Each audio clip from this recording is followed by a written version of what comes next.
শ্ৰোতালৈ প্ৰীতি সম্ভাষণ জনাইছোঁ আৰু আৰম্ভ কৰিছোঁ এটি আলোচনাৰ অনুষ্ঠান। আজি আমাৰ সৈতে ষ্টুডিঅ'ত উপস্থিত আছে দক্ষিণা শৰ্মা, এগৰাকী ৰাষ্ট্ৰীয় নাট্য বিদ্যালয়ৰ পৰা প্ৰশিক্ষণপ্ৰাপ্ত অভিনেত্ৰী। ৰাষ্ট্ৰীয় পৰ্যায়ত অভিনয় জগতৰ লগত তেওঁ জড়িত হৈ আছে। आप मीठा खा रहे हैं? इस उम्र में इतना मीठा खाना बिल्कुल ठीक नहीं है, शुगर बढ़ जाएगा। आप तो डॉक्टर हैं, आपको समझाना पड़ा है। ओह हो।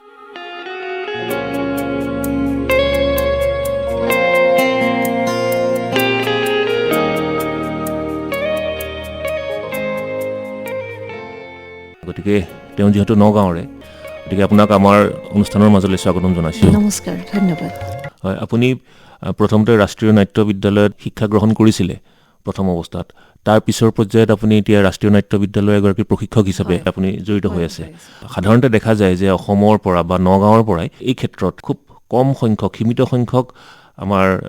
ল'ৰা ছোৱালীয়েহে মানে ৰাষ্ট্ৰীয় নাট্য বিদ্যালয়ত পঢ়িবলৈ সুবিধা পায় বা তাত পাঠ্যক্ৰম গ্ৰহণ কৰাৰ তেওঁলোকৰ এটা হেঁপাহ থাকে, কিন্তু সকলোৱে সেইটো নোৱাৰে। গতিকে এই ক্ষেত্ৰত এগৰাকী প্ৰশিক্ষক হিচাপে মই আপোনাৰ পৰা জানিম যে আমাৰ নতুন প্ৰজন্মৰ যুৱক যুৱতীসকলে ৰাষ্ট্ৰীয় নাট্য বিদ্যালয়ত পঢ়িবলৈ, পাঠ গ্ৰহণ কৰিবলৈ যদি সপোন এটা থাকে, তেওঁলোকে কেনেধৰণে আগবাঢ়িব লাগিব? আচলতে ৰাষ্ট্ৰীয় নাট্য বিদ্যালয়ত চিলেক্ট হোৱাটো খুব টানেই কথা, কিয়নো গোটেই ভাৰতৰ ভিতৰত মাত্ৰ 32টা ছিট আছে। মই যি সময়ত তাত ষ্টুডেণ্ট হিচাপে আছিলোঁ, সেই বছৰ 1999 চনৰ কথা, তেতিয়া মাত্ৰ 20জন প্ৰশিক্ষাৰ্থীয়ে তাত প্ৰশিক্ষণ ল'ব পাৰিছিলে গোটেই ভাৰতৰে। আৰু তাৰপিছত কেতিয়াবা বিদেশী ছাত্ৰ ছাত্ৰীও থাকে, তেতিয়া মানে ভাৰতীয় ছাত্ৰৰ কাৰণে ছিট কমি যায়। আৰু সেই 20টা ছিটৰো 4টা ৰিজাৰ্ভ কোটাৰ কাৰণে থাকে, ST SCৰ কাৰণে। এতিয়া সেইটো বাঢ়ি পেলাই যোৱা বছৰ 32টা ছিটলৈ মানে বাঢ়িছে। কিন্তু তথাপিও গোটেই ভাৰতৰ পৰাই প্ৰায় 1,500-2,000 মান প্ৰশিক্ষাৰ্থী মানে এপ্লাই কৰে। আৰু সেইটো চিলেকশ্যনটো মানে যথেষ্ট টান চিলেকশ্যন হয়। প্ৰথম এটা ফাৰ্ষ্ট ৰাউণ্ডৰ এটা ইণ্টাৰভিউ হয়, যিটো এতিয়া গুৱাহাটীত হ'বলৈ লৈছে, নৰ্থ ইষ্টৰ। আগতে মই দিওঁতে তেতিয়া আমি কলিকতালৈ গৈছিলোঁ। গোটেই ভাৰতৰ মাত্ৰ 4 ঠাইত তেতিয়া ইণ্টাৰভিউ হৈছিলে ফাৰ্ষ্ট ৰাউণ্ডত। তাৰপিছত ফাৰ্ষ্ট ৰাউণ্ডত চিলেক্ট হোৱাৰ পিছত 4 দিনৰ কাৰণে NSDত গৈ থাকি পেলাই ইণ্টাৰভিউ দিবলগীয়া হয়। আৰু সেই সময়ত নাটকৰ লগত জড়িত বিভিন্ন ধৰণৰ কাম কৰিবলৈ দিয়ে মানে। আৰু যিখন কমিটি থাকে, চিলেকশ্যন কমিটি, প্ৰায় 8জনমান চিলেক্টৰ থাকে। তেওঁলোকে চায় যে এই ষ্টুডেণ্টজন মানে এই কামটোত কিমান কেপাচিটি, কিমানখিনি, আৰু তেওঁ কিমান জানে, কিমান নলেজ। যিহেতু NSDৰ কৰ্চটো MA লেভেলৰ কৰ্চ, এইটো এতিয়া UGCয়েও MAৰ ইকুইভেলেণ্ট হিচাপে চাৰ্টিফিকেট দিছে। গতিকে MA কৰিবৰ কাৰণে যিকোনো এটা বিষয়ত BA লৈকে আপোনাৰ সেই বিষয়ৰ জ্ঞানটো হ'ব লাগিব। সেই 4 দিনৰ ইণ্টাৰভিউটোত সেইখিনিয়ে চোৱা হয়। যিকোনো স্নাতকে ইয়াত আবেদন কৰিব পাৰে। এসময়ত পাৰিছিলে, কিন্তু এতিয়া গোটেই ভাৰতৰে প্ৰায়বিলাক ইউনিভাৰ্চিটিতে এটা থিয়েটাৰ ডিপাৰ্টমেণ্ট আৰম্ভ হৈছে। সেই তাৰ পৰা যদি গ্ৰেজুৱেশ্যন হৈ যায় মানে, তেতিয়া এটা প্লাছ পইণ্ট হৈ যায়। নহ'লে বেলেগ বিষয়টো হ'ব পাৰে। আৰু যিহেতু নাটক বিষয়টো এতিয়ালৈকে ইমান পপুলাৰ হোৱা নাই মানে এজ এ ছাবজেক্ট। মানুহবিলাকে নিজৰ এণ্টাৰটেইন বা নিজৰ মনোৰঞ্জনৰ কাৰণেই নাটক কৰে বা নাটক চায়। বিষয় হিচাপে এতিয়াও মানুহবিলাকে ইমান জনা নাই বা একচেপ্ট কৰা নাই। গতিকে তেনেকুৱা কোনোবা দলৰ লগত নাটক কৰিলেও বা ব্যক্তিগত অভিজ্ঞতা হিচাপেও যদি থাকে, সেইখিনিও NSDৰ এডমিশ্যনৰ কাৰণে মানে গ্ৰহণযোগ্য। ইয়াত লিখিত আৰু মৌখিক তেনেকৈ বেলেগ বেলেগ পৰীক্ষা, দুইটা পৰীক্ষা হয় ন? দুইটা পৰীক্ষাই হয়। আৰু লিখিত পৰীক্ষাত বিশেষকৈ মানে যিকোনো এটা বিষয়ৰ আপোনাৰ প্ৰকাশ ভংগীটো কেনেকুৱা, আপুনি কিমান সুন্দৰকৈ মানে এটা বিষয় বুজাব পাৰিছে, এক্সিকিউট কৰিব পাৰিছে, তাৰ ওপৰতহে বিশেষ ধ্যান দিয়া হয়। আৰু প্ৰেক্টিকেলত আপোনাৰ বাকী নলেজখিনি কিমান, সেইখিনিৰ ওপৰত মনোযোগ দিয়া হয়। নতুন প্ৰজন্মৰ কাৰণে মই এটা কথাই কওঁ, প্ৰথমতে আমি নিজক জানিব লাগে। মানে অসমীয়া হিচাপে আমি আমাৰ কলা সংস্কৃতিৰ বিষয়ে যদি আমি জানো ভালকৈ, তেতিয়াহ'লে তাত ছিট পোৱাটো যথেষ্ট সহজ হৈ পৰে। তাৰোপৰি বিভিন্ন ধৰণৰ লেখা মেলা পঢ়িব লাগে। আৰু অকল মানে নিজৰ বিষয়ে জানি পেলাই বিদেশী সাহিত্যৰ বিষয়ে নাজানিলেও হ'ব। আৰু যদি সেইখিনি জানি পেলাই বিদেশী সাহিত্যৰ বিষয়েও, শ্বেক্সপিয়াৰ, ইবছেন, চেখভৰ বিষয়েও যদি জানে, তেতিয়াহ'লেতো মানে খুবেই ভাল, প্লাছ পইণ্ট এটা হৈ যায়। কিন্তু মূল শিপাটো নিজৰ হ'ব লাগিব জ্ঞানটো কনচেপ্টটো খুব সুন্দৰ হ'ব লাগিব নিজৰ শিপাটোৰ বিষয়ে যদি বেছিকৈ নাজানে কিন্তু বেলেগখিনি কথা জানিলে তেতিয়া তাক বেছটো বেয়া হৈ থাকিব তাকে আৰু মই যেতিয়া গৈছিলোঁ মই নিজৰে উদাহৰণ দিওঁ যি সময়ত মই গৈছিলোঁ ৯৯ চনত মই মানে অসমৰ বাহিৰৰ নাট্য সাহিত্যৰ বিষয়ে একোৱে নাজানিছিলোঁ বা তাত কেনেকুৱা ধৰণৰ নাটক হয় কি হয় অতি বেছি জানিছিলোঁ যদি সংস্কৃত নাটকৰ বিষয়ে বা কালিদাসৰ নাম শুনিছিলোঁ ভৱভূতিৰ নাম শুনিছিলোঁ বা তেওঁলোকৰ দুখনমান লেখনি আমি অসমীয়াত পঢ়িছিলোঁ আৰু যিহেতু মই অসমীয়া বিভাগৰ ছাত্ৰী আছিলোঁ মই অসমীয়াত গ্ৰেজুৱেশ্যন কৰিছোঁ ইংৰাজী সাহিত্যৰটো একেবাৰে নাছিল শেক্সপিয়াৰৰ বাহিৰে বাকী কাৰো নামেই শুনা নাছিলোঁ কিন্তু মোৰ আটাইতকৈ ডাঙৰ প্লাছ পইণ্ট আছিলে মই সৰুৰে পৰা ভাওনাৰ আৰ্টিষ্ট আছিলোঁ গতিকে মানে শংকৰদেৱৰ বিষয়ে গোটেইখিনি কথাই জানো বুলি ক'লেও ভুল নাছিলে কাৰণ অসমীয়া বিভাগৰ ছাত্ৰী হিচাপে হোৱাৰ কাৰণে অসমীয়া নাট ভাওনা বৰগীতৰ সত্ৰীয়া নৃত্যৰ পৰা আৰম্ভ কৰি জ্যোতিপ্ৰসাদ বিষ্ণুৰাভা গোটেইখিনিয়ে মানে পঢ়ি যোৱাৰ কাৰণে তাত মোক অসমীয়া সাহিত্যৰ কলা সংস্কৃতিৰ যি প্ৰশ্নই কৰিছিলে মই খুব সুন্দৰকৈ উত্তৰ দিব পাৰিছিলোঁ আৰু সেইটোৱে মোৰ আটাইতকৈ ডাঙৰ প্লাছ পইণ্ট আছিলে আচলতে এতিয়া আপুনি কেনেধৰণৰ কাম কাজৰ লগত জড়িত হৈছে শেহতীয়া নাট্য মহোৎসৱৰ কথা মই বাদ দিছোঁ বাৰু অতিথি প্ৰশিক্ষক হিচাপে আপুনি ক'ত ক'ত ইতিমধ্যে ছাত্ৰ ছাত্ৰীক পাঠদান কৰিছে আৰু তাৰ অভিজ্ঞতা কেনেকুৱা সেই বিষয়ে ক'বৰ কাৰণে আচলতে মই ক'ব লাগিব ৰাষ্ট্ৰীয় নাট্য বিদ্যালয়ৰ পৰিসৰটোৰ বিষয়ে ৰাষ্ট্ৰীয় নাট্য বিদ্যালয়ৰ মুঠতে 6টা বিভাগ আছে যিকেইটা লৈ পেলাই গোটেই ৰাষ্ট্ৰীয় নাট্য বিদ্যালয় চলি আছে তাৰে প্ৰথম বিভাগটো হ'ল যিটো আমাৰ 3 বছৰীয়া পাঠ্যক্ৰম যাত ল'ৰা ছোৱালীয়ে মানে এজ ষ্টুডেণ্ট জইন কৰে সেইটো 3 বছৰীয়া স্নাতকোত্তৰ হয় তাৰপিছত দ্বিতীয় বিভাগটো হ'ল তাৰে ৰেপাৰ্টৰী কোম্পানীটো হ'ল NSD পাছ কৰি লোৱাৰ পিছত তাত 6 বছৰত মানে চাকৰি হিচাপে নাটক কৰিব লাগে মানে ধৰক ৰাতিপুৱা 10 বজাৰ পৰা 6 বজালৈকে আমি খালি নাটকৰ চৰ্চাই কৰোঁ ৰিহাৰ্চেল কৰোঁ বেলেগ বেলেগ নাটকৰ আৰু সপ্তাহৰ শেষত নাটকৰ প্ৰদৰ্শনী হয় আৰু সেই ৰেপাৰ্টৰী কোম্পানীয়ে ভাৰতত আৰু বিদেশতো গৈ পেলাই নাটক প্ৰদৰ্শন কৰিবলগীয়া হয় ভাৰতক প্ৰতিনিধিত্ব কৰা হয় ময়ো সেই ৰেপাৰ্টৰী কোম্পানীত আছিলোঁ সেইটো 6 বছৰৰ কাৰণে তাত থাকিব পাৰে তাৰপিছত তৃতীয় বিভাগটো হ'ল TI company theatre in education সেই বিভাগটোৱে একেই ৰাষ্ট্ৰীয় নাট্য বিদ্যালয়ৰ স্নাতকক লৈ পেলাই কৰা হয় সেই দলটো সেই গ্ৰুপটোৱে স্কুলীয়া ল'ৰা ছোৱালীৰ কাৰণে নাটকৰ প্ৰদৰ্শনী কৰে আৰু তেওঁলোকে স্কুলৰ শিক্ষকসকলৰ কাৰণে ট্ৰেইনিং প্ৰগ্ৰেম কৰে যাতে নাটকৰ মাধ্যমেৰে আমি কেনেকৈ ল'ৰা ছোৱালীখিনিক শিক্ষিত কৰিব পাৰোঁ কাৰণ যিকোনো এটা বস্তু আমি কিতাপত পঢ়িলে বা লিখিলে মুখস্থ কৰিলে আমি ইমান বুজি নাপাওঁ ছায়েন্সৰ এটা ছাবজেক্ট কিন্তু সেই বস্তুটো যেতিয়া নাটকৰ মাধ্যমেৰে দেখুওৱা হয় সৰু ল'ৰা ছোৱালীখিনিৰ বেছি বোধগম্য হয় গতিকে এই থিয়েটাৰ ইন এডুকেশ্যনটো এটা বিভাগ নাট্য বিদ্যালয়ৰ পৰা চলোৱা হয় আৰু তেওঁলোকে বিভিন্ন ঠাইত মানে ৱৰ্কশ্বপো কৰে ট্ৰেইনিং প্ৰগ্ৰেম কৰে তাৰে এটা চেণ্টাৰ এতিয়া আমাৰ ত্ৰিপুৰাত আছে যিটো থিয়েটাৰ ইন এডুকেশ্যন কোম্পানীৰ আণ্ডাৰত চলায় NSDৰ এটা চেণ্টাৰ আৰু তাতে সাধাৰণতে শিক্ষকসকলক ট্ৰেইনিং দিয়া হয় বা অন্য কোনোবাই যদি বিভিন্ন বিদ্যালয়ৰ শিক্ষকসকলে যাতে নাট্যভংগীমাৰে পাঠদান কৰিব পাৰে তেওঁলোকে যাতে পাঠ্যক্ৰমটো আৰু সহজ কৰি ল'ব পাৰে ল'ৰা ছোৱালীৰ কাৰণে সেই ধৰণৰ ট্ৰেইনিং দিয়া হয় তাৰপিছতে চতুৰ্থটো বিভাগ হ'ল এই এক্সটেনশ্যন প্ৰগ্ৰেম এক্সটেনশ্যনটো বিস্তাৰ কাৰ্যসূচী বুলি কোৱা হয়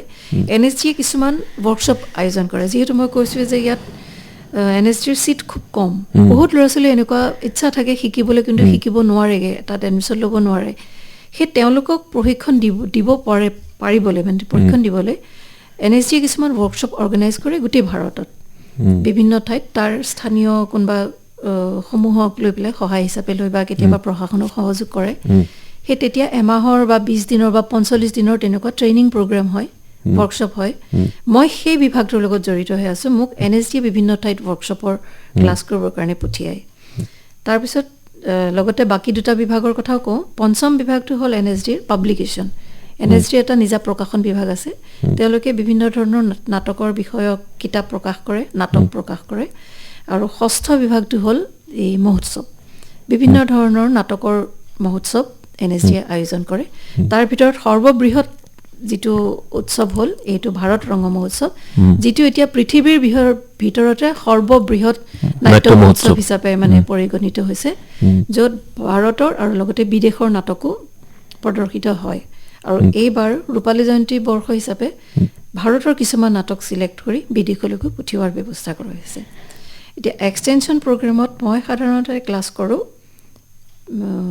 অভিনয় বিষয়ৰ প্ৰশিক্ষণ দিওঁ আৰু লগতে মোৰ বিষয়টো হ'ল মেকআপ মই মেকআপৰ ক্লাছ কৰোঁ আৰু মেকআপৰ ক্লাছ কৰাৰ কাৰণে মই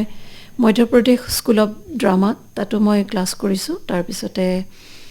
জয়পুৰত ক্লাছ কৰিছোঁ ৱৰ্কশ্বপৰ কাৰণে তাৰপিছতে অসমৰ বিভিন্ন ঠাইত কৰিছোঁ আকৌ গুজৰাটতো কৰিছোঁ বৰোদাত আছিলে হিমাচল প্ৰদেশত আকৌ হাৰিয়ানাত ইফালে বম্বেটো কৰিছোঁ তেনেকুৱাকৈ য'ত য'ত ৱৰ্কশ্বপ অৰ্গেনাইজ হয় তাত মই তেনেকৈ ক্লাছ কৰিবলৈ যাবলগীয়া হয় এতিয়া যি মানে 6টা বিভাগ আছে ইয়াত সাধাৰণতে মানে দেখা গৈছে যে ৰাষ্ট্ৰীয় নাট্য বিদ্যালয়ত যিসকলে প্ৰশিক্ষণ গ্ৰহণ কৰে কৰি পেলাই তাৰ পৰা উত্তীৰ্ণ হয় তেখেতসকলে ইয়াতে জড়িত হয় নিযুক্ত হ'ব পাৰে ন হ'ব পাৰে আৰু নে বাহিৰৰো স্কোপ থাকে মানে যদি আপোনাৰ কোৱালিফিকেশ্যন আছে সেই হিচাপে ইণ্টাৰভিউ দি পেলাই যদি পাছ কৰে ৰেপাৰ্টৰী কোম্পানীতে হওক বা TI কোম্পানীতে হওক বা পাব্লিকেশ্যনতো হওক যদি আপোনাৰ কোৱালিফিকেশ্যন আছে আপুনি বেলেগ ইউনিভাৰ্চিটিৰ পৰা যদি সেইখিনি চাৰ্টিফিকেট লৈ আহি পেলাই আপোনাৰ পাৰফৰ্মেঞ্চটো দেখুৱাব পাৰে তেতিয়াহ'লে আপুনিও তাত মানে নাট্য সম্পৰ্কীয় অভিজ্ঞতা থাকিব লাগিব সেইটোৱে কথা এইখিনিতে এটা কথা মই জানিব বিচাৰিছোঁ আমাৰ নতুন প্ৰজন্মৰ যুৱক যুৱতীসকলে এইটো জানিবও লাগে যে দিল্লী নাট্য বিদ্যালয়ৰ বাহিৰেও এই নাট্য বিদ্যালয়ৰ বিভিন্ন তেওঁলোকৰ ঠাল ইতিমধ্যে আৰম্ভ হৈছে মণিপুৰত আৰম্ভ হৈছে আৰু ক'ত আছে বাৰু দিল্লী ৰাষ্ট্ৰীয় নাট্য বিদ্যালয় আচলতে চিট কম হোৱাৰ কাৰণে যাতে ল'ৰা ছোৱালীখিনি শিকিব পাৰে তাৰ কাৰণে এবছৰীয়া এটা কোৰ্চ ভাৰতৰ 4টা চেণ্টাৰত আৰম্ভ কৰা হৈছে তাৰে ছিকিমত এটা চেণ্টাৰ আছে ছিকিম চেণ্টাৰটো আৰম্ভ কৰা প্ৰায় 10 বছৰমান হ'ল তালে অসমৰ কেইবাজনো ল'ৰা ছোৱালী গৈছে তাৰ পৰা পাছ কৰি ওলাইছে সেইটো এবছৰীয়া কোৰ্চ তাৰপিছত ত্ৰিপুৰাত এটা চেণ্টাৰ আছে সেইটোত মই কৈছোঁৱে যে তেওঁৰ সেইটো চেণ্টাৰত সাধাৰণতে শিক্ষকসকলক ট্ৰেইনিং দিয়া হয় মানে কম্পালচৰি নহয় যে শিক্ষকেই হ'ব লাগিব অন্য কোনোবা নাট্য বিষয়ৰ শিক্ষা ল'ব পাৰে কিন্তু থিয়েটাৰ এণ্ড এডুকেশ্যনৰ যিটো মানে চিলেবাছ যিটো কাৰিকুলাম সেই বিষয়ে সেইটো চেণ্টাৰত ট্ৰেইনিং দিয়া হয় আৰু তাৰ উপৰি এতিয়া বানাৰসত এটা সংস্কৃত নাটকৰ ট্ৰেইনিং চেণ্টাৰ হিচাপে এটা চেণ্টাৰ খোলা হৈছে আজি 4 বছৰমান হৈছে এটা চেণ্টাৰ বানাৰসত আছে বম্বেত এটা চেণ্টাৰ খোলাৰ মানে চলি আছে বোধকৰো যোৱাত ডেৰ মাহমানৰ আগতে আৰম্ভ হৈছে তাৰপিছত আৰু এটা চেণ্টাৰ আছে বেংগলোৰত এই আটাইকেইটা চেণ্টাৰ বাকীকেইটা চেণ্টাৰ এবছৰীয়া কোৰ্চ আৰু NSDৰ মেইন যিটো দিল্লীৰ যিটো চেণ্টাৰ সেইটো 3 বছৰীয়া কোৰ্চ তাৰ বাহিৰেও এতিয়া যথেষ্ট ভাল ট্ৰেইনিং আৰু প্ৰায় NSDৰ প্ৰশিক্ষকসকলে যায় ট্ৰেইনিং দিবৰ কাৰণে এটা ট্ৰেইনিং চেণ্টাৰ হ'ল মধ্যপ্ৰদেশৰ ভোপালত আছে মধ্যপ্ৰদেশ স্কুল অফ ড্ৰামা সেইটো কোৰ্চ 2 বছৰৰ মই তালৈকো যাওঁ ক্লাছ কৰিবৰ কাৰণে আৰু NSDৰ বাকী অন্যান্য অধ্যাপকসকলো তালৈ যায় ক্লাছ কৰিবৰ কাৰণে সেইটো এটা ভাল কোৰ্চ তাৰপিছত লক্ষ্ণৌত এটা আছে ভাতখাণ্ডে ইনষ্টিটিউট সেইটো এটা ট্ৰেইনিঙৰ কাৰণে খুব ভাল তাৰো খুব BNA বুলি কয় ভাতখাণ্ডে নাট্য একাডেমি তাতো 2 বছৰৰ কোৰ্চ তাতো খুব ভাল ট্ৰেইনিং হয় তালৈকো যাব পাৰে তাৰপিছত হিমাচল প্ৰদেশত এটা আছে মণ্ডি বুলি এখন জেগা আছে হিমাচল প্ৰদেশৰ মণ্ডিত এটা ট্ৰেইনিং হয় সেইটো এবছৰীয়া কোৰ্চ তেনেকুৱাকেও ট্ৰেইনিং ল'ব পাৰে এবছৰীয়া যিসমূহ পাঠ্যক্ৰম বা 2 বছৰীয়া পাঠ্যক্ৰম এইসমূহ স্নাতকেই লাগিব নে তাৰ কাৰণে তালৈকো স্নাতকেই লাগিব হয় এতিয়া যোৱা বছৰৰ পৰা NSDয়ে কৰিছে যে NSDৰ মেইন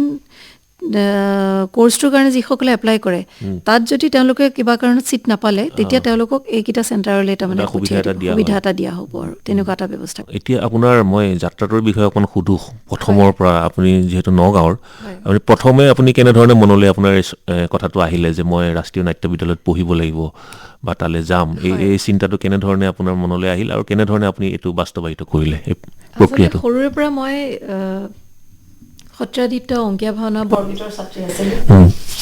আৰু সেই ধৰণে ভাওনাই বহুত কৰিলোঁ আৰু আমাৰ নগাঁৱত আৰু অসমৰ কেইখনমান চহৰত মানে এটা পৰম্পৰা আছে যে দুৰ্গা পূজাৰ সময়ত নাটক কৰে নগাঁও নাট্য সমিতিৰ এটা ডাঙৰ পৰম্পৰা আছিল 1901 চন মানৰ প্ৰায় প্ৰথম নাট্য সমিতি আৰম্ভ হৈছিলে তেতিয়া মোৰ ককাই তাত নাটক কৰিছিলে আৰু এটা সময়ত মানে ময়ো আহি পেলাই কিমান বয়সত আহি পেলাই নাট্য সমিতিত নাটক কৰিবলৈ সোমাব মোৰ নিজৰ মনত নাই কিন্তু মই তেনেকৈ ভাওনাৰ লগে লগে নাট্য মানে আমাৰ যিটো আমাৰ আধুনিক নাটক বুলি কয় যিটো ভাওনাৰ পৰা আগবাঢ়ি সেই তাত নাটক কৰিবলৈ সোমালোঁ আৰু তেতিয়ালৈকে মোৰ NSDৰ বিষয়ে একো ধাৰণা নাছিলে মই একেবাৰেই নাজানিছিলোঁ আৰু মই মানে আজি ইয়াত ক'বলৈ পাই ভাল পাইছোঁ যে 94 চনত মই এটা এনেকুৱা এক্সটেনশ্যন প্ৰগ্ৰেমৰ এটা ৱৰ্কশ্বপ কৰিছিলোঁ যোৰহাটত 45 দিনৰ আৰু তাত মই প্ৰথমবাৰ NSDৰ বিষয়ে শুনিলোঁ NSD কি বস্তু ক'ত আছে কেনেকুৱা কি কৰা হয় আৰু সেই প্ৰশিক্ষণটো 45 দিন প্ৰশিক্ষণ লৈ অহাৰ পিছতে এই ৰেডিঅ'তে মই এটা ইণ্টাৰভিউ দিছিলোঁ তেতিয়া উৎকৰো আমাৰ উৎপল দত্ত ছাৰ আছিলে উৎপল দত্ত ছাৰে সুধিছিলে মোক ইণ্টাৰভিউ দিছিলে মই তেতিয়াই প্ৰথম কৈছিলোঁ যে মই প্ৰথম NSDৰ বিষয়ে শুনিছোঁ আৰু মোৰ সপোন এটা আছে মই NSDলৈ যাম এয়া 94 চনৰ কথা 94-95 কথা তাৰ পিছত মানে গম পালোঁ যে গ্ৰেজুৱেশ্যনটো লাগিব আৰু নাটকৰ অভিজ্ঞতা লাগিব গতিকে নাটক কৰি কৰি গৈ 99 চনত প্ৰথম এপ্লাই কৰিলোঁ আৰু এইটোও তেতিয়া গম পাইছিলোঁ যে গোটেই ভাৰতৰ ভিতৰত মাত্ৰ 20টা চিট পোৱাটো খুবেই টান আৰু মই যি বছৰ চিলেক্ট হৈছোঁ তাৰ আগতে প্ৰায় 4-5 বছৰমান অসমৰ কোনো ষ্টুডেণ্ট নাছিলে গতিকে মানে যথেষ্ট টাফ কম্পিটিশ্যন আছিলে কিন্তু মোৰ ভাগ্য ভাল আছিলে যে 99 চনত মই আৰু গুৱাহাটীৰ এজন আছিলে জ্যোতি নাৰায়ণ নাথ বুলি তেওঁ যথেষ্ট মানে অসমতে নাম কৰি আছে কাম কৰি আছে আমি দুজন মানে চিলেক্ট হৈছিলোঁ 99 পৰা 2002 চনলৈ তাৰপিছত মই তাতে ৰেপাৰ্টৰী কোম্পানীত জইন কৰিলোঁ 6 বছৰ তাত থাকিলোঁ তাৰপিছত এক্সটেনশ্যন প্ৰগ্ৰেমলৈ মোক NSDয়ে অফাৰ দিলে যে মানে এনেকৈ ক্লাছ কৰক যিহেতু মই মেকআপত খুব ভাল আছিলোঁ মেকআপৰ ক্লাছত মোক এজ মেকআপ টিচাৰ হিচাপে মোক NSDয়ে এপইণ্ট কৰি থৈছে মই বেছিভাগ মেকআপৰ ক্লাছেই কৰোঁ সাধাৰণতে আৰু তাৰপিছতে বিভিন্ন ঠাইত গৈ ৱৰ্কশ্বপত ক্লাছ কৰিছোঁ আৰু 2006 চনতে মই নগাঁৱত শিল্পকানন আৰম্ভ কৰিছিলোঁ প্ৰতি বছৰে এতিয়া মই শিল্পকাননৰ লগত মানে প্ৰায় 2খন বা 3খন নাটক কৰোঁ আহোঁ আৰু যিখিনি ল'ৰা ছোৱালীয়ে গৈ পেলাই ধৰক এনেকুৱা ৱৰ্কশ্বপ কাৰণ প্ৰতি বছৰে অসমত যে NSDৰ ৱৰ্কশ্বপ হয় তাৰো কোনো মানে গ্যাৰেণ্টি নাই নহ'বও পাৰে আৰু কেতিয়াবা হয় এনেকুৱা যে ডিব্ৰুগড়ত এটা হ'ল নগাঁৱৰ ষ্টুডেণ্ট এজন গৈ ডিব্ৰুগড়ত থাকি ৱৰ্কশ্বপ আপুনি সাধাৰণতে গ্ৰীষ্মৰ বন্ধতে শিল্প কৰোঁ আৰু ঠাণ্ডাৰ সময়তো কৰে ডিচেম্বৰ মাহতো এটা ৱৰ্কশ্বপ কৰোঁ সাধাৰণতে যে যিখিনি তাৰে গৈ কৰিব নোৱাৰে তেওঁলোকে যাতে কিবা এটা শিকিব পাৰে তাৰ কাৰণে মানে বছৰত দুবাৰকৈ আপুনি নগাঁৱলৈ আহি পেলাই আপুনি কৰ্মশালা অনুষ্ঠিত কৰে আহি থাকোঁ যিহেতু মোৰ ঘৰেই কিন্তু ৱৰ্কশ্বপ হিচাপে মই এই দুটা সময়তে সাধাৰণতে কৰোঁ এইখিনিতে মোৰ এটা মনলৈ প্ৰশ্ন আহিছে যে আমাৰ যি ভাওনা শিল্প ৰাষ্ট্ৰীয় নাট্য বিদ্যালয়ৰ পাঠ্যক্ৰমত আমাৰ ভাওনাৰ বিষয়টি কিবাকৈ অন্তৰ্ভুক্ত হৈছে নেকি বাৰু আপুনি গম পায় নেকি আচলতে NSDৰ আমাৰ ছেকেণ্ড ইয়াৰৰ যিটো বছৰ দ্বিতীয় বৰ্ষৰ ছাত্ৰ ছাত্ৰীসকলক ভাৰতৰ বিভিন্ন ঠাইলৈ পঠিওৱা হয় এমাহৰ কাৰণে ট্ৰেইনিঙৰ কাৰণে তেওঁলোকে তাত গৈ সেই ঠাইখনৰ মানে যিটো থিয়েটাৰ ফৰ্ম আছে সেই বিষয়ত মানে শিকি আহে সেই কোৰ্চটোৰে ভিতৰত সেই এমাহৰ কাৰণে কেইবাবছৰো বিভিন্ন বেটছৰ ল'ৰা ছোৱালী অসমলৈ আহিছে তেওঁলোকে যোৱা আজি 2 বছৰ আগতেও মাজুলীলৈ আহিছিলে এটা বেটছ তেওঁলোক এমাহ থাকি মাজুলীত গোটেই মানে অংকীয়া ভাওনাৰ গোটেই পৰম্পৰাটোৰ বিষয়ে কেনেকৈ মানে তাত থাকি ভকত হৈ কেনেকৈ আমি নাট লওঁ কেনেকৈ এটা সামৰণিকৈ নাট সামৰণিলৈকে গোটেই প্ৰচেছটোৰ বিষয়ে তেওঁলোকে ট্ৰেইনিং লৈছিলে ঠিক তেনেকৈ তাৰ আগতেও আহিছে আমি যি বছৰ ষ্টুডেণ্ট আছিলোঁ আমি গৈছিলোঁ মণিপুৰলৈ মণিপুৰত এটা লাই হাৰৌবাও বুলি এটা থিয়েটাৰ ফৰ্ম আছে আমি সেই ফৰ্মটোৰ বিষয়ে ষ্টাডি কৰিছিলোঁ এতিয়া মানে কথাটো কি এনেকুৱা হয় যিহেতু ৰাষ্ট্ৰীয় নাট্য বিদ্যালয় এটা ৰাষ্ট্ৰীয় পৰ্যায়ৰ অনুষ্ঠান গতিকে গোটেই ভাৰতৰ যিমানখিনি আমাৰ স্থানীয় যিখিনি আছে গোটেইখিনিকে তাত সাঙুৰিবলগীয়া হয় আৰু সেইখিনি চাবলৈ গ'লে আমাৰ অসমতে প্ৰায় 3-4টামান বেলেগ বেলেগ ধৰণৰ নাট্য পৰম্পৰা আছে অংকীয়া ভাওনাও আছে ওজাপালিও আছে বা ঢুলীয়া ভাওনাও আছে সেই গোটেইখিনিকে তাত সামৰাটো সম্ভৱ নহয় তেনেকৈ গোটেই ভাৰততে বেলেগ বেলেগ ঠাইত বহুতকেইটা পৰম্পৰা আছে সেইকাৰণে মানে এটা ক্লাছিকেল ইণ্ডিয়ান ড্ৰামা বুলি এটা চেপ্টাৰ আছে এটা ছাবজেক্ট তাৰ ভিতৰত অকণমান এটা পাঠ ভাওনাৰ বিষয়ে এটা পাঠ গুজৰাটৰ ভাৱাই বিষয়ে আছে বা মহাৰাষ্ট্ৰৰ তামাছাৰ বিষয়ে আছে কৰ্ণাটকৰ যক্ষগানৰ বিষয়ে এটা চেপ্টাৰ আছে তেওঁলোকে পঢ়ে কিন্তু তাৰ ফাৰ্ডাৰ ডিটেইল ষ্টাডিৰ কাৰণে এটা বেটছে এঠাইলৈহে যাবলৈ সুবিধা পায় আৰু নিজাকৈ যদি কাৰোবাৰ মানে হেৰি থাকে আগ্ৰহ থাকে তেতিয়া তেওঁ নিজে পিছৰ পৰ্যায়ত অধ্যয়ন কৰিব পাৰে আৰু সেইখিনি কাৰণে NSDয়ে সহায়ো কৰে ধৰক মানে যিটো বন্ধৰ মাহ এটা থাকে দ্বিতীয় বৰ্ষৰে তেওঁলোকে ট্ৰেইনিঙৰ কাৰণে আহিলে তাৰপিছত সেই বন্ধৰ মাহটোত যদি তেওঁলোকে কয় যে আমি এই ঠাইলৈ গৈ এই বিষয়ে অলপ ষ্টাডি কৰিব বিচাৰোঁ তেতিয়াহ'লে NSDয়ে গোটেইটো স্পনচাৰ কৰে তেওঁলোকক অহা যোৱাৰ থকা খোৱাৰ গোটেই ব্যৱস্থাখিনি NSDয়ে কৰি দিয়ে সাধাৰণতে অভিনয় আৰু পৰিচালনা এই দুটা দিশ আপোনাৰ দৃষ্টিত কেনেধৰণে আহে আচলতে মানে দ্বিতীয় বৰ্ষত যেতিয়া আমি মানে প্ৰথম বৰ্ষৰ পৰা যেতিয়া দ্বিতীয় বৰ্ষলৈ উত্তীৰ্ণ হওঁ তেতিয়া আমাক দুটা অপশ্যন দিয়া হয় তুমি অভিনয়ৰ প্ৰশিক্ষণ ল'বা নে নিৰ্দেশনাৰ প্ৰশিক্ষণ ল'বা তেতিয়া আৰু নিৰ্দেশনাৰ যিখিনি মানে ডাইৰেকশ্যনৰ ষ্টুডেণ্ট তেওঁলোকে বেছি 4 বা 5 জন ষ্টুডেণ্ট থাকে বাকীখিনি এক্টিঙৰ ফালে যায় তেওঁলোকৰ গোটেই ট্ৰেইনিংটোৱে আচলতে বেলেগ হৈ যায়গৈ তেওঁলোকে এক্টিঙৰ যিখিনি থাকে তেওঁলোকৰ ধৰক ফিজিকেল বেছি হয় যোগাসন বা এক্সাৰচাইজ মাৰ্চিয়েল আৰ্ট বা মেকআপৰ ক্লাছটো তেতিয়া কাৰণ মেকআপটো ব্যক্তিগত বস্তু প্ৰত্যেক আমি ট্ৰেইনিঙত পাইছোঁ যে অভিনেতাই নিজৰ মেকআপ নিজে কৰিব লাগে আচলতে সেইটো এটা বেলেগ ধৰণৰ কনচেনট্ৰেশ্যনো হৈ যায় মানে এটা চৰিত্ৰত সোমোৱাৰ কাৰণে সহজ হয় গতিকে মানসিকভাৱে প্ৰস্তুত কৰি তোলে মানে নিজৰ মেকআপখিনি কৰিলে আৰু সেই চৰিত্ৰটোক অভিনেতাজনে যিমান বুজিব মেকআপমেনজনে সিমান বুজি নাপাব গতিকে সেইটো আমাৰ ট্ৰেইনিঙৰ পৰা আমি অভিনেতাজনকে মেকআপৰ কাৰণে ট্ৰেইনিং কৰোঁ আৰু ডাইৰেকশ্যনৰ যিখিনি ষ্টুডেণ্ট আহে সেইখিনি তেওঁলোকে শিকে নাটকত কেনেকৈ লাইট কৰিব লাগে কেনেকুৱা ছেট ডিজাইন হ'ব লাগে কষ্টিউম কেনেকুৱা হ'ব লাগে বা চাউণ্ড ডিজাইন কৰে আজিকালি চাউণ্ডো ডিজাইন কৰা হয় সেই বস্তুখিনি তেওঁলোকে শিকে টেকনিকেল যিখিনি কাম সেইখিনি ডাইৰেকশ্যনত শিকে আৰু থাৰ্ড ইয়েৰলৈ যেতিয়া আমি প্ৰমোশ্যন পাওঁ থাৰ্ড ইয়েৰত তেতিয়া দুইখিনি এক্টিং আৰু ডিজাইনিং গোটেইখিনি মিলি পেলাই তাৰমানে কাম কৰে ধৰক ডিজাইনিঙৰ যিখিনি ষ্টুডেণ্ট থাকে তেওঁলোকে এখন নাটক প্ৰস্তুত কৰিবলগীয়া তাত এক্টিঙৰ কামখিনি এক্টিঙৰ ষ্টুডেণ্টখিনি কৰে টিচাৰখিনিয়ে খালি ওপৰৰ পৰা চাইহে দিয়ে আৰু পাছ কৰি অহাৰ পিছত মই প্ৰথম অৱস্থাত অভিনেত্ৰী আছিলোঁ মই এক্টিঙে কাম কৰিছিলোঁ এই যোৱা কেইবছৰমানৰ পৰা মই ডাইৰেকশ্যনৰ ফালে আগবাঢ়িছোঁ কিন্তু তথাপিও মানে এতিয়াও মই ডাইৰেকশ্যন বুলি ক'লে অলপ মোৰ ভয় লাগে মই অভিনয়ৰ ক্ষেত্ৰত মই যিমান মোৰ আত্মবিশ্বাস আছে যিমান মই কনফিডেণ্ট ডাইৰেকশ্যনত অলপ ভয় লাগে আপুনি বিভিন্ন ধৰণৰ প্ৰডাকশ্যনৰ লগতো জড়িত হৈছে ৰাষ্ট্ৰীয় পৰ্যায়ত বিভিন্ন ড্ৰামা প্ৰডাকশ্যন কৰিছে কওকচোন আপুনি কেনেধৰণৰ আপোনাৰ উল্লেখযোগ্য কেইটামান প্ৰডাকশ্যনৰ বিষয়ে য'ত আপুনি জড়িত হৈ পেলাই আপোনাৰ ভাল লাগিছে মিডিয়া বুলি এটা চৰিত্ৰ আছে গ্ৰীক মাইথলজিত সেই চৰিত্ৰটোৰ এখন নাটক কৰিছিলোঁ অলপ মানে ডাইৰেক্টৰজন আছিলে জাৰ্মানীৰ ষ্টিফেন চুস্কে বুলি তেখেতে যিটো ধৰণে নাটকখন ডিজাইন কৰিছিলে তাৰমানে তেওঁলোকৰ দৃষ্টিত মিডিয়া চৰিত্ৰটো মানে বহুত ডাঙৰ এটা হিউজ কেৰেক্টাৰ এজনী সৰু ছোৱালীয়ে মানে আমাৰ নিচিনা এজনী ছোৱালীয়ে মানে সেইটো প্ৰেজেণ্ট কৰিব নোৱাৰে গতিকে তেওঁ ডিজাইন কৰিছিলে আমাৰ 8জনী ছোৱালী আমি একেলগে ষ্টেজত একেধৰণে মুভমেণ্ট কৰি একেধৰণে ডাইলগ একেলগে কৈছিলোঁ তাৰমানে তেতিয়াহে চৰিত্ৰটো মানে ন্যায়তা প্ৰদান কৰিছে সেই চৰিত্ৰটো তেনেকুৱা আৰু গোটেই নাটকখন এটা দীঘল কবিতা মিডিয়া মেটেৰিয়েল বুলি পেলাই এটা দীঘল কবিতা আছে সেই কবিতাটোকে মানে গোটেইখিনি ছোৱালী আমি 7জনী ছোৱালী একেলগে মিলি পেলাই 8জনী ছোৱালী একেলগে মিলি পেলাই ডাইলগ মাতা বহা উঠা হাত দাঙা মানে তেনেকুৱা আছিলে সেই প্ৰডাকশ্যনটো মানে মোৰ কাৰণে এটা বেলেগ ধৰণৰ এটা মেমৰি আৰু তেনেকুৱা ধৰণৰ মই আজিলৈকে দেখাও নাই কৰাও নাই বুলি ক'ব পাৰি তাৰপিছত NSD ষ্টুডেণ্ট হৈ থাকোঁতে সংস্কৃত নাটক কৰাৰ সুবিধা পাইছিলোঁ যিহেতু ভাষাটো হিন্দীয়ে ব্যৱহাৰ কৰা হয় হিন্দীতে কৰিছিলোঁ কিন্তু দুখন সংস্কৃতৰ প্ৰহসন আছে নাটক নহয় প্ৰহসন এখন মত্তবিলাস আৰু এখন ভগৱত যুকম সেই দুইখন মিলাই পেলাই মত্তবিলাস অযুকম বুলি পেলাই এখন নতুন নাটক কৰা হৈছিলে যিখন পৰিচালনা কৰিছিলে BV কাৰান্ত বুলি তেখেত বৰ্তমান নাই তেখেত এসময়ত NSDৰ ডাইৰেক্টৰো আছিলে আৰু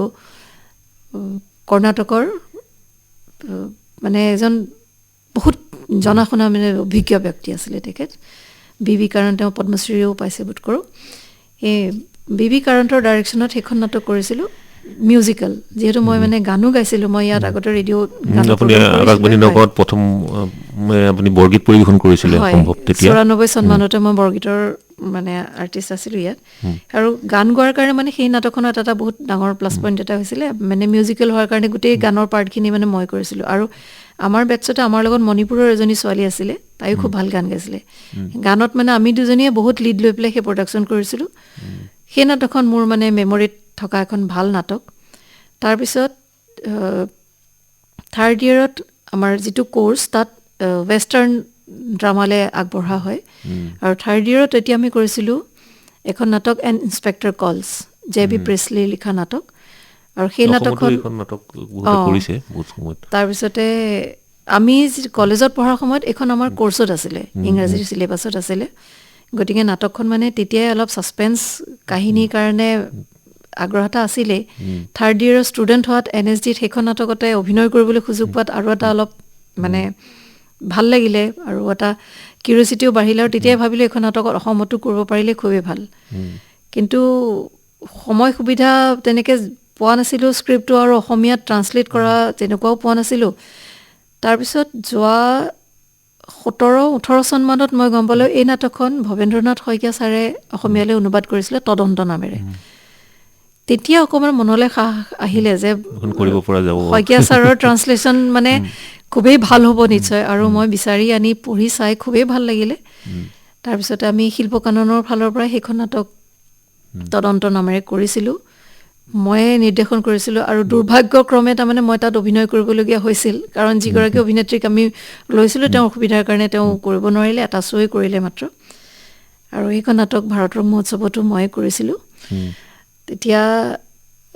সেইখন নাটক মানে মোৰ মেমৰিত এখন ভাল এটা মানে স্মৃতি হিচাপে মোৰ লগত জড়িত হৈ আছে তাৰপিছত NSG কোৰ্চৰ পৰা ওলোৱাৰ পিছত যেতিয়া ৰেপাৰ্টৰীত আছিলোঁ তেতিয়া 3-4খনমান এনেকুৱা নাটক আছে যিকেইখনক মই কেতিয়াও পাহৰিব নোৱাৰোঁ আৰু মানে মোৰ জীৱনৰ ব্যক্তিত্বৰ লগত মানে একে সাঙুৰ খাই পৰাৰ দৰে নাটক এখন নাটক আছিলে শ্বৰ্টকাট বুলি ডাইৰেক্টৰ আছিলে ৰঞ্জিত কাপুৰ ৰঞ্জিত কাপুৰ এজন ৰাইটাৰ নাট্যকাৰ আৰু তেওঁ বহুত কেইখন চিনেমাও লিখিছে খাকি তাৰপিছত জানে বিদয়া আৰু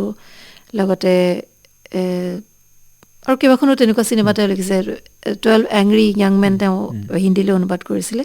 তেখেতৰ ডাইৰেকশ্যনত কৰিছিলোঁ নাটক শ্বৰ্টকাট সেইখনত এজনী 18-20 বছৰীয়া ছোৱালীৰ চৰিত্ৰত মই অভিনয় কৰিছিলোঁ মানে এতিয়াও যিসকল দৰ্শকে চাইছিলে আমি সেইখন নাটক লৈ নগাঁৱলৈকে আহিছিলোঁ নগাঁৱতো কিছুমান মানুহে চাইছিলে তেওঁলোকে এতিয়াও সোঁৱৰে তাৰমানে সেইখন কি নাটক আছিলে আৰু তুমি কি কৰিছিলা তাৰমানে আৰু সেইখন নাটকত মোৰ স্বামী সুমন বেদ্য তেওঁ অভিনয় কৰিছিলে আমি দুজনেই মানে হিৰো হিৰইন আছিলোঁ সেইখন নাটক মোৰ স্মৃতিৰ লগত খুব ভালকৈ মানে জড়িত হৈ আছে তাৰপিছত এখন নাটক আছিলে অন্তৰাল বুলি হিন্দী নাট্য সাহিত্যৰ আৰু সাহিত্য জগতৰ এটা মানে ভাল নাম উল্লেখযোগ্য নাম মোহন ৰাকেশ সেই মোহন ৰাকেশে লিখা এখন উপন্যাস অন্তৰাল বুলি সেই একে নামেৰে আমি প্ৰদৰ্শন কৰিছিলোঁ সেইখনৰ ডাইৰেকশ্যন আছিলে ৰঞ্জিত কাপুৰ সেই নাটকখনৰো মুখ্য চৰিত্ৰতে অভিনয় কৰিছিলোঁ মই সেইখন নাটকো মোৰ মানে স্মৃতিৰ লগত খুব ওতঃপ্ৰোতভাৱে জড়িত হৈ আছে আৰু সেইখন নাটকতো মানে মোৰ স্বামী সুমন বেদ্যাই মোৰ লগতে হিৰো হিচাপে আছিলে আপুনি নাটকৰ কথা কৈ আছে আমাৰ শ্ৰোতাসকলৰ নিশ্চয় চাগে আগ্ৰহ জন্মিছেই এতিয়া আপোনাৰ শ্বৰ্টকাট নাটকখনৰ চৰিত্ৰটোৰ কিছু সংলাপ আমি শুনিবলৈ যদি পাওঁ তেতিয়া খুবেই ভাল লাগিব আচলতে সেয়া কৰাও বহুত বছৰ হৈ গ'ল একেবাৰে হয় মোৰ তেনেকুৱাকৈ শ্বৰ্টকাটখনৰ তেনেকুৱা ডাইলগ মোৰ মনত নাথাকিব কিন্তু তাৰ পিছৰ আৰু কেইটামান আছে জাৰ্ণি তেনেকুৱা তাৰপিছত ৰেপাৰ্টৰীত থকাৰ সময়ত আৰু দুখনমান নাটক কৰিছিলোঁ তেনেকুৱাকৈ এখন ইবছেনৰ নাটক আছিলে পিয়েৰ গিণ্ট বুলি সেইখন লৈ পেলাই আমি ঢাকালৈকো গৈছিলোঁ ঢাকাত এটা ইণ্টাৰনেশ্যনেল ফেষ্টিভেল আছিলে তালৈ গৈছিলোঁ তাৰপিছত চীনলৈ গৈছিলোঁ বেইজিঙত এটা ফেষ্টিভেল আছিলে তাত প্ৰদৰ্শন কৰিবলৈ গৈছিলোঁ তাৰপিছত NSG ৰেপাৰ্টৰীৰ পৰা ওলোৱাৰ পিছত মই দিল্লীত এখন নাটক আমাৰ খুব পপুলাৰ হৈছিলে আমি গোটেই ভাৰততে প্ৰায় 70টামান শ্ব' কৰিছোঁ সেইখন নাটক হ'ল হামটুম আমি নগাঁৱলৈকো আহিছিলোঁ সেই নাটকখনৰ যিটো চৰিত্ৰ মানে মোৰ যিটো ব্যক্তিত্ব সেই তাৰ পৰা সম্পূৰ্ণ বিপৰীত সেই ব্যক্তিত্বটো মানে মানুহে এতিয়াও মানে মনত পেলায় নগাঁৱতো কৰিছিলোঁ আমি আৰু অসমতে কৰিছোঁ বা য'তেই কৰিছোঁ মানে চবেই এবাৰ হ'লেও সোঁৱৰে যে কেনেকুৱা ধৰণৰ এটা চৰিত্ৰ সেই নাটকখনৰ এটা ডাইলগ মই মানে অকণমান শুনাব পাৰোঁ মানে চৰিত্ৰটো হেৰিৰ কাৰণে নিজৰ কিবা ট্ৰিটমেণ্টৰ কাৰণে এখন হস্পিটেললৈ আহে হস্পিটেল বুলি ক'লে আচলতে ভুল হ'ব ৰিহাব চেণ্টাৰৰ নিচিনা ৰিহাব চেণ্টাৰ আমাৰ নিচামুক্তিৰ কেন্দ্ৰৰ নিচিনা হয় আৰু কিছুমান এনেকুৱা বেমাৰ থাকে তাত থাকি পেলাই ট্ৰিটমেণ্ট কৰিবলগীয়া হয় তেনেকুৱা এখন হস্পিটেললৈ এই চৰিত্ৰটো আহে এগৰাকী ডাক্তৰৰ ওচৰলৈ আৰু ডাক্তৰজন ৰিটায়াৰ্ড আৰ্মি ডাক্তৰ গতিকে তেওঁৰ সেই ষ্ট্ৰিক্টনেছটো মানে সাংঘাতিক প্ৰতিটো কথা একদম খুব কম কথা ক'ব প্ৰতিটো কথা একদম টু দি পইণ্ট ক'ব আৰু বেছি কথা নকয় নাহাঁহে তেনেকুৱা ধৰণৰ আৰু এই চৰিত্ৰটো মই যিটো চৰিত্ৰত অভিনয় কৰিছিলোঁ সেই চৰিত্ৰটো মানে জোখতকৈ বেছি কথা কোৱা অনবৰতে পেলপেলাই থকা তেনেকুৱা ধৰণৰ মানে আৰু জীৱনৰ প্ৰতিটো মুহূৰ্ততে মানে আনন্দৰে জীয়াই থকাৰ তেনেকুৱা এটা চৰিত্ৰ আৰু সেই নাটকখনৰ শেষৰ ফালে ডাক্তৰে মানে একচেপ্ট কৰে যে আপোনাৰ ধৰণে জীয়াই থকাটো আচলতে বেছি ভাল কাৰণ আমাৰ জীৱনটো খুব সীমিত আমি সেই সীমিত সময়খিনিতে যদি এনজয় নকৰোঁ তেনেহ'লে কি লাভ ষ্ট্ৰিক্ট হৈ থাকি লাভ নাই তেনেকুৱা ধৰণৰ এটা মেছেজ এটা আছিলে সেই নাটকখনৰ এটা চিনত মানে ডাক্তৰজন আহি পেলাই বহি আছে চাহ খাইছে আৰু চাহৰ লগত তেওঁ কিবা মিঠাই এটা লৈ পেলাই বহিছে তেনেকুৱাতে এওঁ সোমাই আহে আৰু সোমাই আহি পেলাই মানে 3 দিনমানৰ আগতে ডাক্তৰৰ লগত চেম্বাৰত দেখা হৈছে তাৰপিছত এয়া কেণ্টিনত দেখা দেখি হৈছে আকৌ আহি পেলাই তেওঁ মানে अरे आप ओहो हो मैंने तो सोचा ही नहीं था कि आप यहाँ पर होंगे मैं अगर आप बुरा ना माने तो मैं यहाँ बैठ जाऊँ क्या लगता है आप कुछ सोच रहे हैं कोई बात नहीं मैं बैठ जाती हूँ हाँ प्लीज़ डोंट माइंड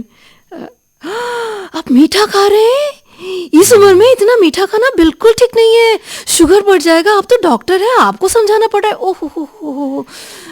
लेकिन मैं भी कभी कभी खा ही लेती हूँ बुरा मत मानिएगा मैं भी इसका टेस्ट कैसा है बहुत ज़्यादा मीठा तो नहीं है क्या मैं ले लूँ एक वेटर ज़रा एक मिठाई मेरे लिए भी दे देना ओह थैंक यू मिठाई आ गई सर आपको पता है आज मुझे हस्बैंड से मेरी एक चिट्ठी मिली है अच्छा मैंने आपको बताया नहीं था ना उस दिन मेरी शादी हो गई हाँ मेरे एक हस्बैंड भी है बेटा भी है मेरे पास अच्छा मैंने उस दिन बोला था मेरा कोई नहीं है कभी कभी हो जाता है এনেকুৱা ধৰণৰ এটা চৰিত্ৰ আছিলে মানে তেওঁৰ কথোপকথনখিনি হয় একক অভিনয় হিচাপে আপুনি উপস্থাপন কৰিলে আপোনাক ধন্যবাদ জ্ঞাপন কৰিছোঁ আপুনি জড়িত থকা আৰু এখন নাটক আমি নগাঁৱতো এখন নাটক আপুনি কৰিছে বিদ্ৰোহী জনা যিখন টুকাৰী গীতটো আছিলে তাত এলিমেণ্ট হিচাপে এইখনৰ বিষয়ে অকণ কওকচোন আচলতে বিদ্ৰোহী জনা মূল হ'ল জনাগাভৰুৰ গীত আমাৰ অসমত বহুত কেইটা এনেকুৱা হেৰি আছে মালিতা আছে গীতি মালিতা আছে যে ফুল কোঁৱৰৰ গীত জনাগাভৰুৰ গীত বা আমাৰ তেজীমলাৰ এটা আচলতে তেনেকুৱা মানে গীতি নাট্য নাটকৰ নিচিনা সেই জনাগাভৰুৰ গীতৰ আলমতে গোলাপ বৰা ছাৰে এখন নাটক লিখিছিল গোলাপ চন্দ্ৰ বৰা ছাৰে লিখিছিল নাটক বিদ্ৰোহী জনা আৰু এই নাটকখনৰ গীতখিনিৰ সুৰ পৰম্পৰাগত আমাৰ যেনেকৈ কমলা কুঁৱৰীৰ সাধুৰ এটা গীতৰ সুৰ আছে বা তেজীমলাৰ সুৰ এটা আছে ঠিক তেনেকুৱাকৈ বিদ্ৰোহী জনাৰ গীতখিনিৰো এটা সুৰ আছে সেই সুৰখিনি লৈ পেলাই গোলাপ বৰা ছাৰে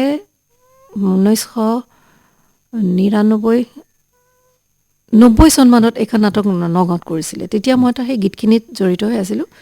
আৰু গীতখিনি মানে সুৰ ইমান সুন্দৰ মানে খুব ভাল লাগিছিলে সেই মুহূৰ্ততে তাৰপিছত মই NSD লৈ যোৱাৰ পিছত গোলাপ বৰা ছাৰক মাজতে লগ পাবলৈ আহোঁতে তেতিয়া ছাৰে মোক কৈছিলে যে তই যদি NSD লৈ গৈ ট্ৰেইনিং লৈ আহি এই নাটকখন আকৌ কৰ মোৰ খুব ভাল লাগিব কিন্তু তেতিয়া কথাটো মানে বাট আই গই হৈ গই থাকি গ'ল তাৰপিছত বহুত বছৰ পিছত আকৌ মোৰ মনলৈ আহিলে যে সেই নাটকখন যদি আকৌ নতুন ধৰণে কৰা হয় মানে কেনেকুৱা হ'ব সেই চিন্তাটো লৈ পেলাই স্ক্ৰিপ্টটো আছিলে মোৰ তাতে আকৌ নতুনকৈ আৰম্ভ কৰিলোঁ সেই গীতখিনি সংৰক্ষণ কৰি ৰাখিছিলে ৰুমি শইকীয়া বুলি এগৰাকী বাইদেউ গোলাঘাটৰ তাৰপিছত বাইদেউৰ লগতো কথা পাতিলোঁ বাইদেৱে বোলে কৰা আমি আছোঁৱেই সহায় কৰিমেই তেওঁলোকৰ পৰা সেই সহায় লৈ পেলাই সম্পূৰ্ণ টোকাৰী গীতৰ মাধ্যমেৰে মানে আমি নাটকখন প্ৰস্তুত কৰিছিলোঁ আৰু নগাঁৱত আমি প্ৰথম শ্ব'টো কৰিছিলোঁ 22 জুন 2024ত আৰু সেইখন নাটক আমি ভাৰতৰ মহোৎসৱৰ কাৰণে এপ্লাই কৰাৰ কাৰণে মানে লোকনাট্য হিচাপে ফ'ক নাটক হিচাপে আমি তাত নিৰ্বাচিত হ'লোঁ নৰ্থ দিল্লীলৈ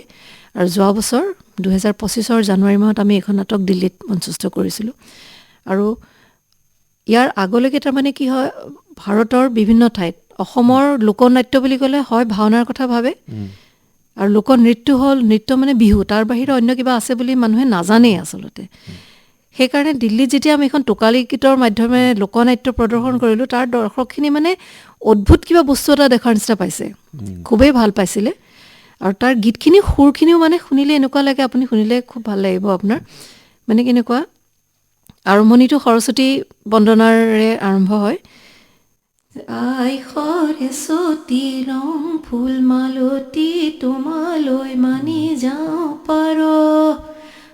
তোমালৈ মানি যাওঁ পাৰ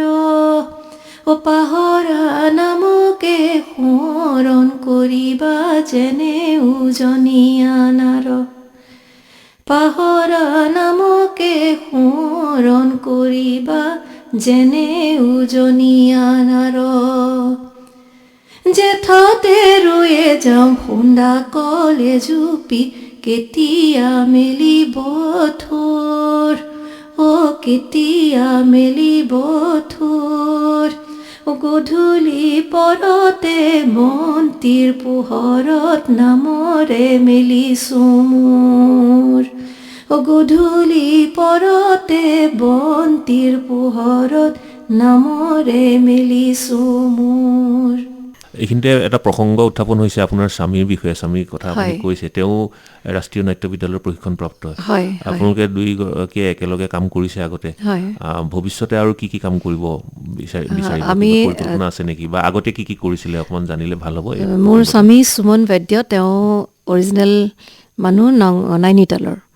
আৰু তেওঁ 1996 চনত NSGৰ পৰা পাছ কৰি ওলাইছে, মোতকৈ 6 বছৰ ছিনিয়ৰ তেওঁ। আৰু আমি একেলগতে ৰেপাৰ্টৰী কোম্পানীত আছিলোঁ। প্ৰথম মোৰ তেওঁৰ লগত চিনাকি ৰেপাৰ্টৰী কোম্পানীতে। আৰু মানে কি হৈছিলে,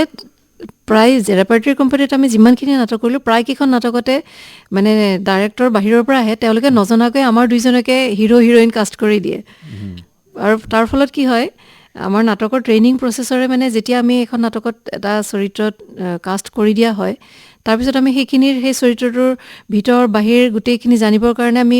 লগৰ এক্টৰজনৰ লগত বহুত ব্যক্তিগত কথাও পাতিবলগীয়া হয়, জানিবলগীয়া হয়। আৰু সেই তেনেকৈ যিহেতু আমি বহুত নাটকত একেলগতে হিৰো হিৰইন হৈ আছিলোঁ, সান্নিধ্যটো ঘনিষ্ঠ হৈ আহিলে। প্ৰেম আচলতে আমাৰ বিয়াৰ পিছত হোৱা বুলিহে ক'ব পাৰি। সেই তাৰ বিয়াৰ আগলৈকে আমি ইজন সিজন মানে আৰ্টিষ্ট আছিলোঁ আমি ইজনে সিজনৰ। তাৰপিছতে বিয়া হোৱাল আমাৰ 2004 চনত। আৰু তাৰপিছত বিয়াৰ পিছতে যেতিয়া ইয়ালৈ আহিছে, তেতিয়াই তেওঁৰ প্লেন কৰিছিলে, মানে পৰিকল্পনাটো তেওঁৰে আছিলে শিল্পকাননৰ। আমি এটা ৱৰ্কশ্বপ কৰিছিলোঁ 2006 চনতে NSGৰে। তেতিয়াই তেওঁ ক'লে যে আমি ইয়াতে এটা অনুষ্ঠান ধুনীয়াকৈ পাতিব পাৰোঁ দেখোন, কাৰণ ল'ৰা ছোৱালীখিনি সেই সময়ত যথেষ্ট আগ্ৰহী আছিলে। সেই কৰ্মশালাৰে ছাত্ৰ আছিলে গৌৰৱ হাজৰিকা, আজি নগাঁৱৰ খুব প্ৰতিষ্ঠিত শিল্পী নৃত্য প্ৰশিক্ষক, তেওঁৰ সূত্ৰধাৰ অনুষ্ঠান এটা আছে। তাৰপিছতে আৰু তেওঁৰ লগত আৰু বহুত কেইজন আছিলে, ধনঞ্জয় বৰদলৈ আছিলে, সোণমণি বেজবৰুৱাও আছিলে সেই প্ৰশিক্ষণতে,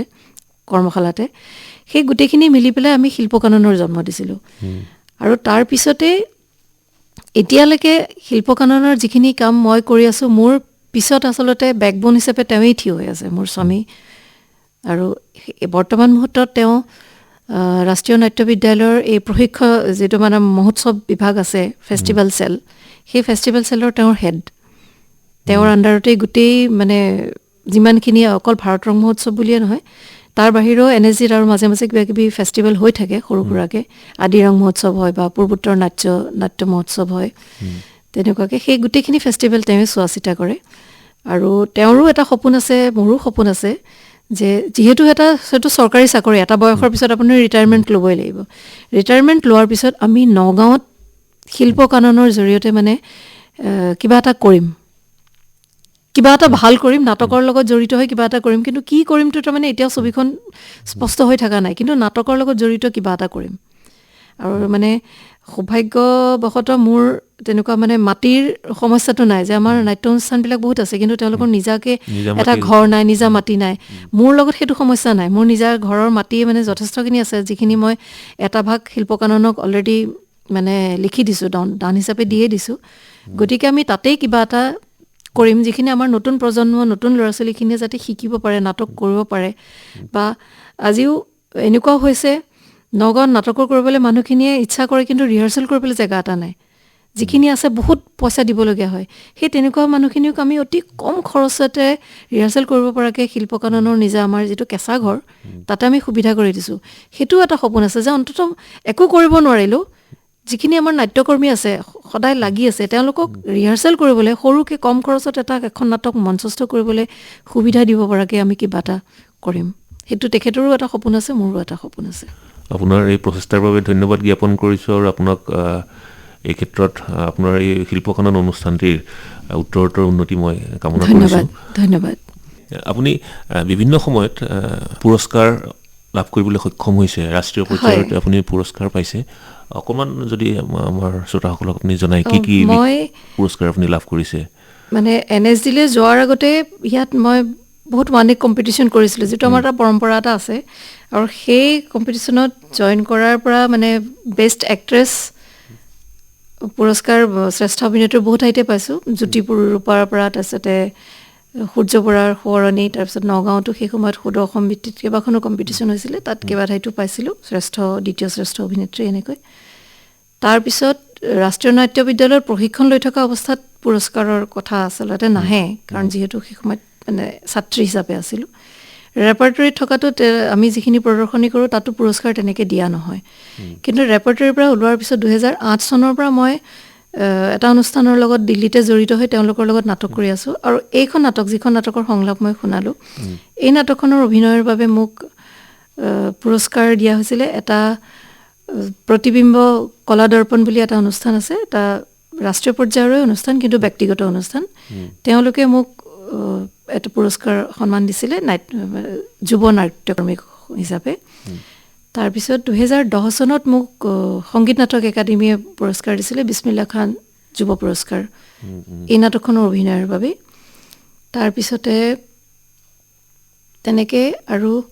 নট সম্ৰাট এটা পুৰস্কাৰ আছে, দিল্লীৰ অনুষ্ঠান এটা। তেওঁলোকে দিল্লী আৰু NCRৰ যিকেইখন ৰাজ্য আছে তেওঁলোকৰ নাট্য প্ৰদৰ্শনীক লৈ পেলাই তেওঁলোকে পুৰস্কাৰ দিয়ে। সেই নট সম্ৰাটৰো মানে শ্ৰেষ্ঠ অভিনেত্ৰীৰ পুৰস্কাৰ পাইছোঁ। তাৰপিছত আৰু তেনেকৈ মই আগবঢ়া নাই, আৰু বাকী সৰু সুৰাটো আৰু আছে। সংগীত নাটক একাডেমীৰ পুৰস্কাৰটি ৰাষ্ট্ৰীয় পৰ্যায়ৰ চৰকাৰী সন্মানীয়, এইটো মানে ৰাষ্ট্ৰীয় ভাৰত চৰকাৰৰ। গতিকে আজি আমি আপোনাৰ সৈতে যথেষ্টখিনি কথা পাতিলোঁ, আপোনাৰ জীৱনৰ বিষয়ে, অভিনয় জীৱনৰ বিষয়ে বা আপোনাৰ প্ৰশিক্ষক জীৱনৰ বিষয়ে আমি বিভিন্ন ধৰণৰ কথা পাতিলোঁ। ব্যস্ততাৰ মাজত আপুনি আমাক সময় দিলে, যিহেতু আপোনাৰ ভাটিবেলালৈ ৰিহাৰ্চেলো আছে আৰু অহা 3 তাৰিখে মোৰ নাটকখনৰ শ্ব' আছে ইয়াতে। গতিকে আপুনি যথেষ্ট ব্যস্ত, তাৰ মাজতে আহিলে, আপুনি পুৰণি মঞ্চলৈ পুনৰ আহিলে। আজি এবাৰ লগ পালোঁ আপোনাক আকাশবাণীৰ মঞ্চত। আগতে আপুনি বৰগীত গাইছিলে আৰু এতিয়া পুনৰবাৰ আপোনাক লগ পালোঁ, ধন্যবাদ জ্ঞাপন কৰিছোঁ। আৰু মোৰ মানে খুবেই ভাল লাগিছে ইয়াতে বহি পুৰণা স্মৃতিৰ ৰোমন্থন কৰিব পৰাটো, মানে নিজকে সৌভাগ্যশালী অনুভৱ কৰিছোঁ যে আপোনালোকৰ মাজলৈ আহি মোৰ অনুভৱ আকৌ এবাৰ শ্বেয়াৰ কৰিব পাৰিছোঁ। তাৰ বাবে বহুত ধন্যবাদ নিমন্ত্ৰণ দিয়াৰ বাবে। আৰু সেয়া আছিল ৰাষ্ট্ৰীয় নাট্য বিদ্যালয়ৰ এগৰাকী প্ৰশিক্ষক দক্ষিণা শৰ্মা। আৰু ইয়াৰ লগে লগে এই আলোচনাৰ অনুষ্ঠানটি সামৰি মই দিব্যজ্যোতি বৰুৱাই আপোনাৰ পৰা বিদায় লৈছোঁ। নমস্কাৰ।